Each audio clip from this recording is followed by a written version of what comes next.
की जय। परम मंगलमय पतित पावनी श्री गंगा जी का सानिध्य और विशेष रूप से भगवत कृपा कब प्राप्त होती है? जब मन में भक्ति का प्रागट्य होता है, जब हृदय में भगवान रमण करते हैं, तब जाकर के भक्ति प्रकट होती है। भक्ति, ज्ञान, वैराग्य, तप, यह सभी तब प्राप्त होते हैं जब भगवत कृपा होती है। और जब भगवत कृपा होती है तो सभी की कृपा आपके ऊपर होती है। जा पर कृपा राम की होई, ता पर कृपा करहि सब कोई। बस प्रभु कृपा चाहिए और कुछ नहीं।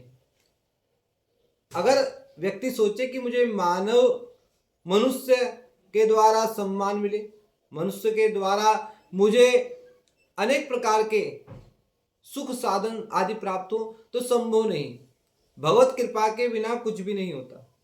लाभ हानि जीवन मरण, यश अपयश विधि हाथ, यह सभी जो है परमात्मा के हाथ में है।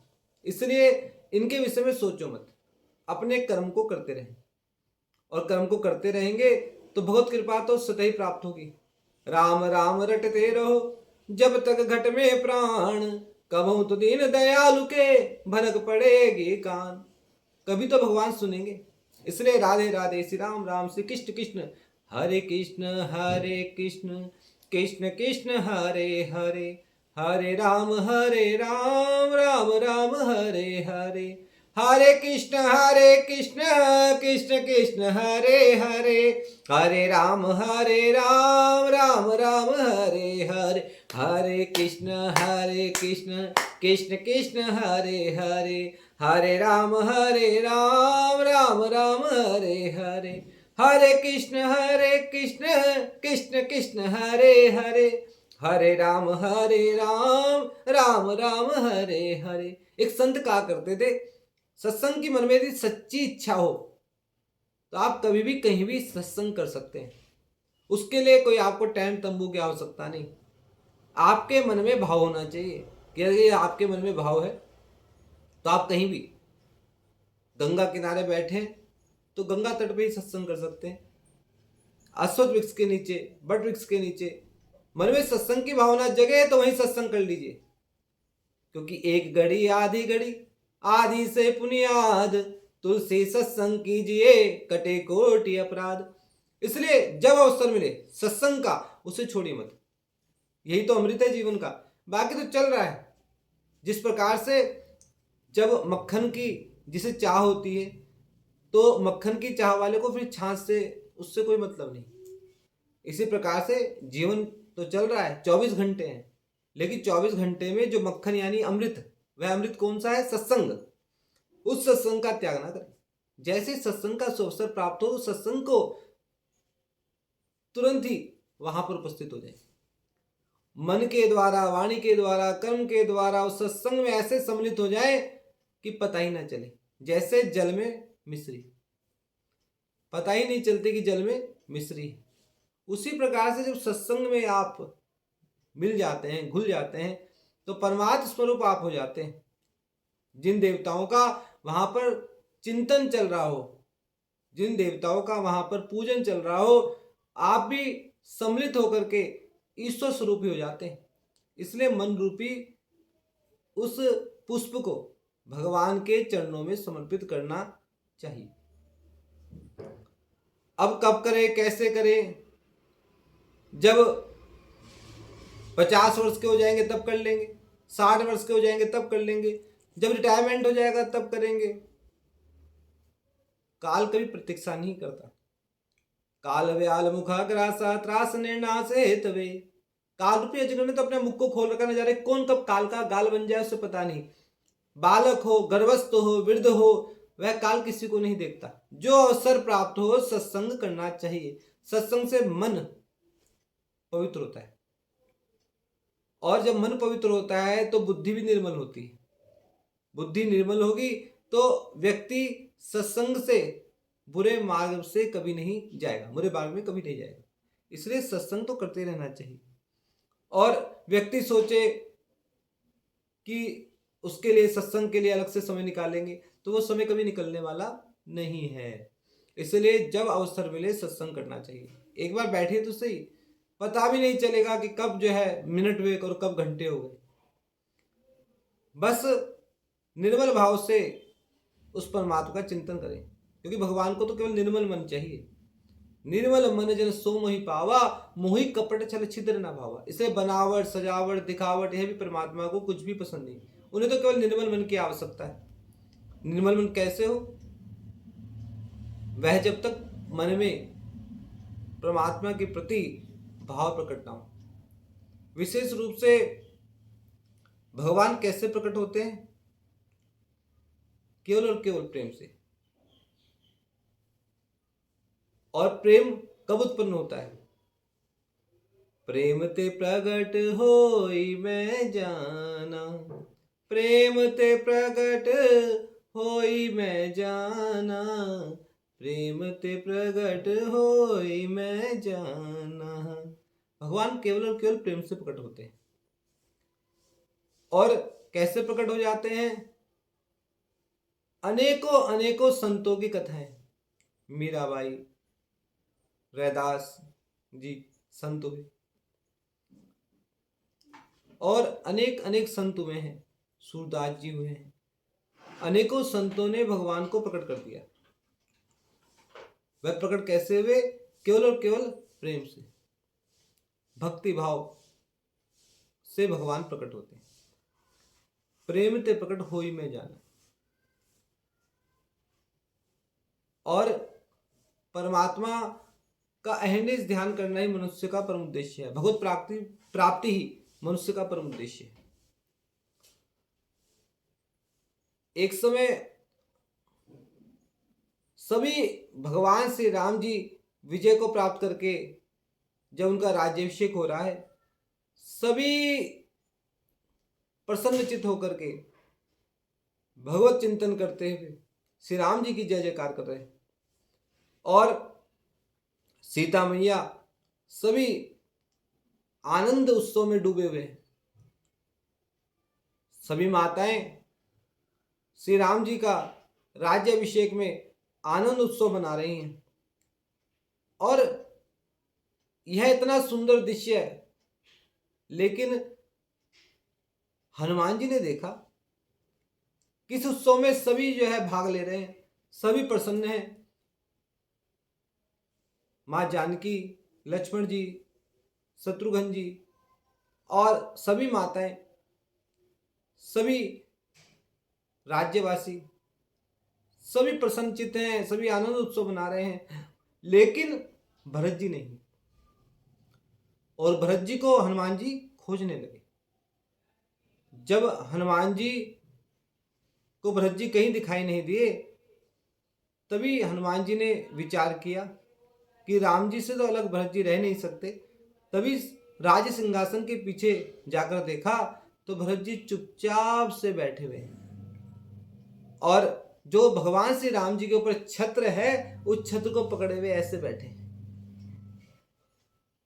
हनुमान जी के नेत्र सजल हो गए कि भरत जी को तो आगे बैठना चाहिए, और भरत जी जो है छत्र पकड़ के पीछे छिप करके बैठे हुए, कोई उन्हें देख नहीं रहा।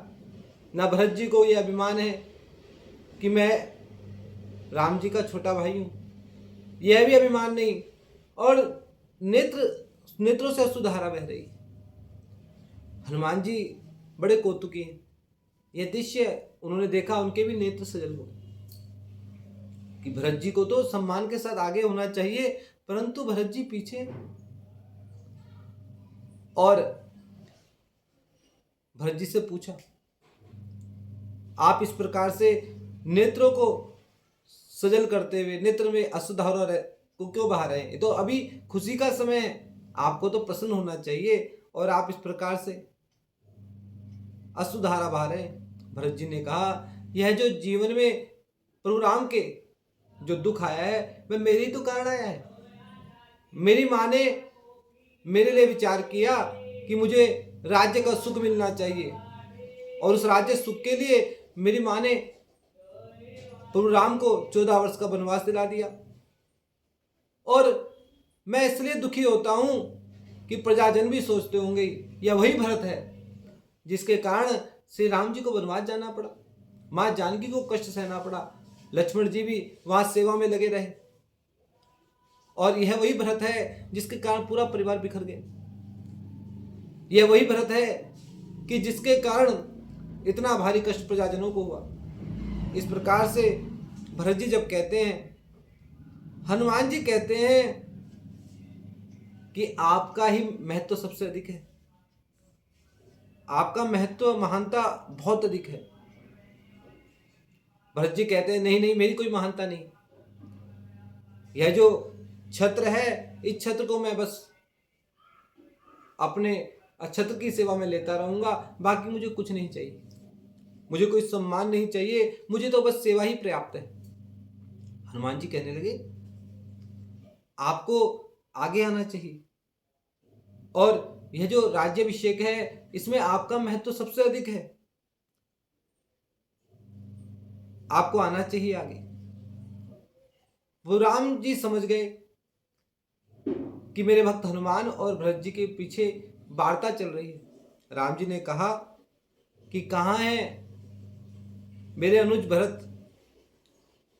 जब कहा तो देखा कि पीछे हैं और छत्र को पकड़े हुए। राम जी ने कहा यह जो पूरा राम राज्य है ना, ये भरत के कारण ही चल रहा है। अगर भरत छत्र को ना पकड़े तो राम राज्य की कल्पना हो ही नहीं सकती। भरत है संत, वह पूरे समाज को सुरक्षित रखते हैं, परंतु वह कहीं दिखाई नहीं पड़ते। उसी प्रकार से प्रभु राम कहते हैं कि राम राज्य केवल और केवल भरत के कारण ही चल रहा है। ऐसे न जाने कितने संत हैं, ब्राह्मण हैं, कितने योद्धा हैं, हमारे भारतीय सैनिक हैं जो रक्षा कर रहे हैं देश की, हमारा पुलिस प्रशासन है, हमारे डॉक्टर हैं, हमारे सभी जो समाज के लिए कुछ ना कुछ कर रहे हैं, चाहे वो किसी जाति के हों, चाहे किसी धर्म के हों, वह जो अपना योगदान इस देश को दे रहे हैं वह सभी भरत हैं, जो कि भगवान के कार्य में रत हैं। ऐसे भरत न जाने कितने हैं इस देश में जो देश की रक्षा को कर रहे हैं। और भरत तो वैसे भी भरण पोषण की व्यवस्था भरत ही करते हैं। जिस प्रकार से किसान कहीं दिखाई नहीं पड़ता, भोजन की थाली तो दिखाई देती है, उसमें पदार्थ भी दिखाई देते हैं, लेकिन वो किसान कहीं दिखाई नहीं देता। जब हम सड़कों पे जाते हैं, एक स्थान से दूसरे स्थान पर जाते हैं, तो जवान दिखाई नहीं देता जो हमारी रक्षा बॉर्डर पे कर रहे हैं। उसी प्रकार से भरत का जीवन है। जीवन हो तो भरत जैसा हो, कुछ नहीं चाहिए, केवल और केवल परमात्म भक्ति चाहिए। यही मानव का परम उद्देश्य है। इससे ही पूरे समाज की रक्षा होगी, देश की रक्षा होगी, विश्व की रक्षा होगी। क्योंकि भगवान श्री राम तो जो है विश्व के अभिनेता हैं। तो राम का चरित्र चाहे वो किसी भी जाति का हो, धर्म का हो, उसे स्वीकारना चाहिए। क्योंकि प्रभु राम मर्यादा पुरुषोत्तम है, जिन्होंने मर्यादाओं में रह करके अपने जीवन को व्यतीत किया। एक अच्छा राजा, एक अच्छा पुत्र, एक अच्छा पति, एक अच्छा पिता, एक अच्छा शासक, अनेक रूप में श्री राम जी का ही नाम आता है। इसलिए प्रभु श्री राम सभी के महत्व को जानते हैं। और भरत जी की कितनी अच्छी परिभाषा उन्होंने दी कि यह जो छत्र है भरत जी ने संभाला है तो पूरा राज्य चल रहा है। यह जो सत्संग है, कथाओं के माध्यम से व्यक्ति को प्रेरणा की प्राप्ति होती है। कथा वही है कि जिससे आपको कुछ प्रेरणा प्राप्त हो। यदि कथा से प्रेरणा प्राप्त नहीं होती तो व्यथा है। ऐसी कथाएं तो न जाने कितनी चलती रहती हैं, निरंतर चलती रहती हैं। कथाओं में केवल उद्देश्य यह नहीं होना चाहिए कि लोग तालियां ही बजाएं। कथा में उद्देश्य यह होना चाहिए कि जो वक्ता की बात है श्रोताओं के हृदय तक तो पहुंचे, कानों के द्वारा हृदय तक पहुंचे। और यदि सत्य बोलेंगे तो सत्य वहां पहुंचेगा। और सत्य कैसे बोला जाएगा? निर्मल मन जन सो मोहि पाव, मोहि कपट छल छिद्र ना भाव। जहां पर कपट नहीं होगा, छल नहीं होगा, किसी के प्रति भेदभाव नहीं होगा, किसी प्रकार का ईर्ष्या द्वेष वैर आदि ना होगा, जहां पर केवल और केवल हित की बात कही जाए, जो कि समाज का जिसमें हित हो। और समाज का भी हित नहीं होता तो अपना तो हित हो। जहां पे अपना भी हित नहीं, समाज का भी हित नहीं, देश का भी हित नहीं, तो ऐसी बातों का कोई लाभ है भी नहीं।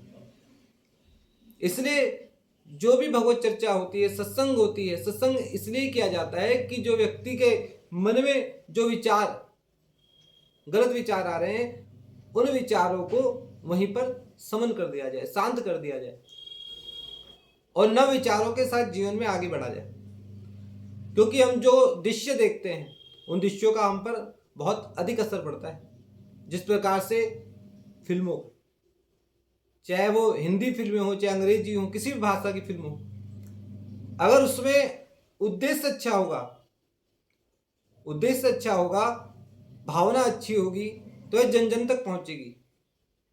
और अगर वह भावनाएं अच्छी नहीं है तो उन भावनाओं का बुरा असर भी समाज पर पड़ता है। व्यक्ति कहता है कि हम पर कोई बुराइयों का असर नहीं पड़ता, बिल्कुल पड़ता है। समाज में जो व्यक्ति जैसा देखता है और सुनता है, वह कहीं ना कहीं आचरण में भी आ जाता है। इसलिए कहते हैं कि सत्संग करना चाहिए और जो कामोद्दीपक चित्र आदि हैं उनको नहीं देखना चाहिए, ना ही अशुद्ध वातावरण में रहना चाहिए, ना अनर्गल बातों को करना चाहिए, ना ही गाली गलौज करनी चाहिए। केवल और केवल अच्छी भावनाओं से ही समाज में रहना चाहिए। क्योंकि जो बच्चे हैं वह हमें देख रहे हैं। क्योंकि आज का बच्चा बड़ों की दुनिया देख करके बड़ा होने से डरता है। इसलिए कम से कम बड़े ऐसे तो हों कि जिनको देख करके बच्चे भी समाज में अच्छे कार्यों को करने के लिए प्रेरित हों। इसलिए हमारा बड़ों का यही कर्तव्य है, यही दायित्व है कि हम समाज में अच्छा प्रदान करें। और अच्छा तब प्रदान करेंगे कि जब हम सत्संग करेंगे, अच्छी वार्ताओं के द्वारा समाज को प्रेरित करेंगे। और यह प्रेरणा हम तभी प्रदान कर सकते हैं कि जब हम स्वयं सही हो। कहते हैं ना, स्वयं सुधरोगे तो जग सुधरेगा। इसलिए स्वयं को सुधारना अति आवश्यक है। और जब स्वयं सुधरेंगे तो समाज भी सुधरेगा, समाज भी सुधरेगा तो देश भी सुधरेगा, देश भी सुधरेगा तो विश्व भी सुधरेगा। क्योंकि कोई भी देश हो, अगर वहां पर सद्विचार हैं तो पूरा विश्व उसे देखता है। और जिस देश में, आप देखते तो हैं कि इस देश में युद्ध चल रहा है, इस देश में जो है अंतःकलह चल रहा है, इस देश में, तो वहां की वार्ताएं भी तो श्रवण करने को मिलती हैं। इसलिए जहां पर सद्विचार होंगे, हमारी भारत की भूमि जहां पर ऋषि मुनियों के सद्विचार हमेशा ब्रह्मांड में विद्यमान रहते हैं, तभी तो हम कहते हैं कि महर्षि जी ने ये कहा और विश्वामित्र जी के द्वारा ये कहा गया, वशिष्ठ जी के द्वारा तीर्थों की मर्यादाओं के विषय में कहा गया, और स्वामी विवेकानंद जी ने अपने सद्विचारों से किस प्रकार से जन जन को उत्प्रोत किया। आज भी आप स्वामी विवेकानंद जी का आप चित्र देखते हैं तो आपके अंदर एक ऊर्जा का संचार होता है। इसका अर्थ यह है कि उन्होंने यहाँ पर देश में, हमारे भारत देश में जन्म लेकर के अपने जन्म को कृतार्थ किया। बड़े बड़े संतों का नाम जब लिया जाता है, वीर योद्धाओं का नाम लिया जाता है, तो वो योद्धाओं का नाम लेते ही मन में एक भावनाओं का प्राकट्य होता है। यह जो विचार है ब्रह्मांड में सदैव विद्यमान रहते हैं, अच्छे और बुरे। चाहो तो अच्छे विचार ब्रह्मांड से ले सकते हैं। सकल पदार्थ है जग माही, कर्म हीन नर पावत नहीं। इस संसार में सब कुछ है, ब्रह्मांड में सब कुछ है। ब्रह्मांड को शून्य कहा गया, आकाश को शून्य कहा गया, लेकिन शून्य से आप तभी कुछ निकाल सकते हैं जब आपके अंदर जिज्ञासा हो, भगवत प्राप्ति की इच्छा हो, ईश्वर से साक्षात्कार करने का मन में भाव हो, तभी हम ब्रह्मांड से सब कुछ ले सकते हैं। अन्यथा हमें कुछ भी प्राप्त नहीं होगा। ब्रह्मांड में सब कुछ है। हमारे जो वेद मंत्र हैं और इन वेद मंत्रों में सब कुछ बताया गया। जब हम सूर्य का मंत्र बोलते हैं, चंद्र का मंत्र बोलते हैं, तो वहां पर सब कुछ पता चलता है कि वहां सूर्य नारायण, वहां पर अग्नि है, चंद्र वहां पर इमन देवा सप्तगु। जब मंत्रों का उच्चारण करते हैं तो वहां पे चंद्रमा में जल है, मंगल जहां पृथ्वी, बुध उद्बुद्ध स्वाग्नि वहां पर अग्नि है। इसी प्रकार से सभी ग्रहों के जो मंत्र हैं वह मंत्र ऋषि मुनियों ने पहले ही जो लिखित हमें प्रदान किए हैं उनमें सब कुछ दिया हुआ है, और उसी के आधार पर, उसी अध्ययन पर वैज्ञानिक खोज कर पाते हैं। विज्ञान वही खोज पाता है जो परमात्मा हमें प्रदान करते हैं, क्योंकि ज्ञान से ही विज्ञान है। हमें वही मिलता है जिसके लिए भगवान सहायक होते हैं, परमात्मा सहायक होते हैं, क्योंकि हम केवल और केवल कर्म करते